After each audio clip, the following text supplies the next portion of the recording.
Pigou effect. In economics, the Pigou effect is the stimulation of output and employment caused by increasing consumption due to a rise in real balances of wealth, particularly during deflation. The term was named after Arthur Cecil Pigou by Don Patinkin in 1948. Real wealth was defined by Arthur Cecil Pigou as the summation of the money supply and government bonds divided by the price level. He argued that Keynes' general theory was deficient in not specifying a link from real balances to current consumption, and that the inclusion of such a wealth effect would make the economy more self-correcting to drops in aggregate demand than Keynes predicted. Because the effect derives from changes to the real balance, this critique of Keynesianism is also called the real balance effect. History. The Pigou effect was first popularized by Arthur Cecil Pigou in 1943, in the classical stationary state, an article in the Economic Journal. He had proposed the link from balances to consumption earlier, and Gottfried Haberler had made a similar objection the year after the general theory's publication. Following the tradition of classical economics, Pigou favored the idea of natural rates to which the economy would return in most cases, although he acknowledged that sticky prices might still prevent reversion to natural output levels after a demand shock. Pigou saw the real balance effect as a mechanism to fuse Keynesian and classical models. Integration with Keynesian aggregate demand.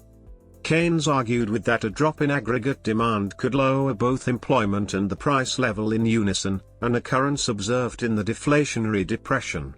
In the ISLM framework of Keynesian economics as formalized by John Hicks, a negative aggregate demand shock would shift the IS curve left. As a result, a simultaneously falling wage and price level would shift the LM curve downward due to a rising real money supply. This is referred to as the Keynes effect.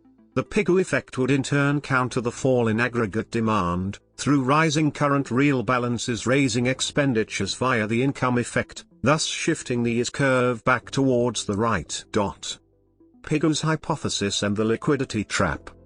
An economy in a liquidity trap cannot use monetary stimulus to increase output because there is little connection between personal income and money demand. John Hicks thought that this might be another reason, along with sticky prices, for persistently high unemployment.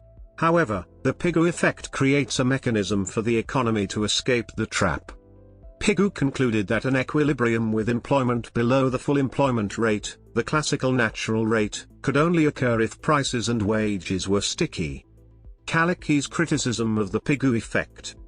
The Pigou effect was criticized by Michał Kalecki because the adjustment required would increase catastrophically the real value of debts, and would consequently lead to wholesale bankruptcy and a confidence crisis.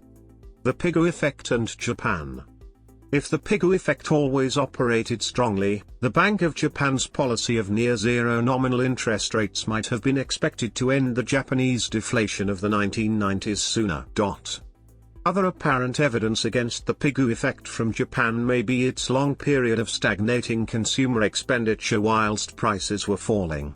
Pigou hypothesized that falling prices would make consumers feel richer, and increase spending, but Japanese consumers tended to report that they preferred to delay purchases, expecting that prices would fall further. Government debt and the Pigou effect. Robert Barrow argued that due to Ricardian equivalence in the presence of a bequest motive, the public is not fooled into thinking they are richer when the government issues bonds to them, because government bond coupons must be paid from increased future taxation. Therefore, he argued that at the microeconomic level, the subjective level of wealth would be lessened by a share of the debt taken on by the national government. As a consequence, bonds should not be considered as part of net wealth at the macroeconomic level. This implies that there is no way for the government to create a Pigou effect by issuing bonds, because the aggregate level of wealth will not increase,